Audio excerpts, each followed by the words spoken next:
Story time with Andy Hillenberg. Tell us a story about Kil-Kare when you ran there, and I think it was Bob Dotter coaching you through it. Tell us a story about that. That was the year we were running for the ARCA Championship. I think I entered the race as the point leader. And we show up on this track, and I'm like, oh my gosh, what kind of track is this? I was counting the little distinct radiuses, and I felt like it was a 9-turn track. And I'd never raced there. All of my Midwest racing was on dirt tracks, except for Raceway Park in Indianapolis and Salem and Winchester, and they're all pure ovals.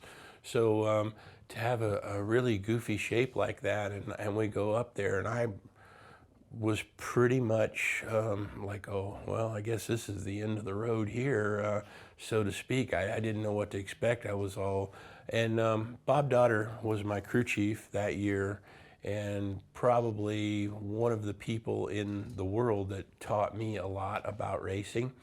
And he said, just calm down, go out, qualify, take it easy, don't hit anything. And so we did, and qualified, I don't even remember, somewhere between probably 6th and 9th, somewhere in there.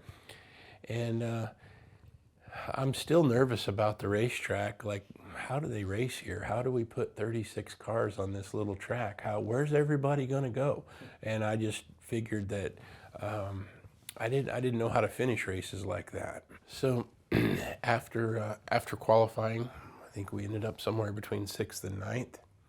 And the start of the race, they ran a heat race as well. That was the last ARCA heat race. They used to run them on short tracks, but that was the last one, was that weekend. Got through the heat race, and I'm still pretty concerned, like, boy, I don't know how I'm gonna make 150 laps without hitting something. And Bob came up, Bob Dotter. I have the utmost respect for Bob, and he taught me so much about this sport. And he said, do not pass a car until I tell you. I'm like, what? He said, just drive. Don't hit anything. Do not try to pass a car until I tell you to pass a car. Okay, whatever you say, Bob, because I'm lost. And we started racing, and I fell in line wherever we were at, and we just started running, and like, okay, just don't hit anything. I'm making laps, wasn't really trying too hard.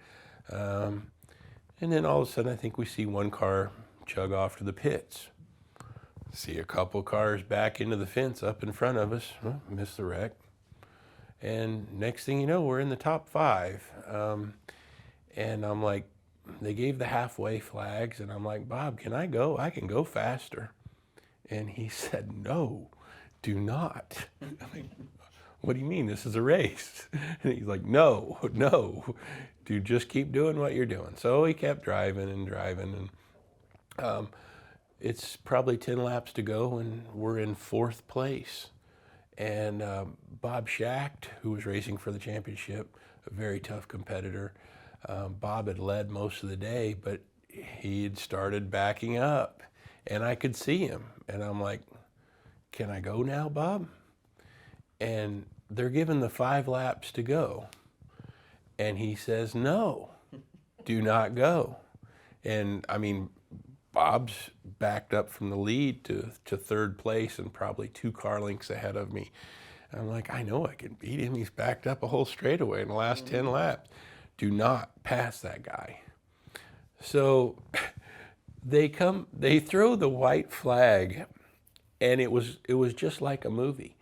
I could see Bob cue the radio in my head to this day, and he hollers out, go!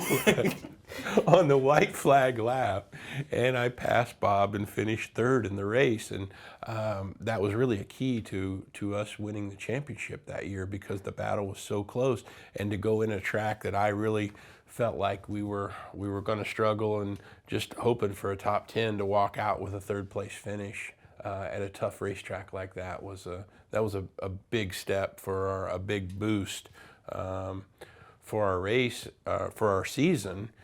And it gave me a lot of confidence because the next night we went, and they used to run 2 races in a row. The next night we went and won. That's the kind of confidence that Bob was able to give me. So the next night we actually won an ARCA race. So it was a fun weekend. Thank you very much, Andy. Story time with Zachary.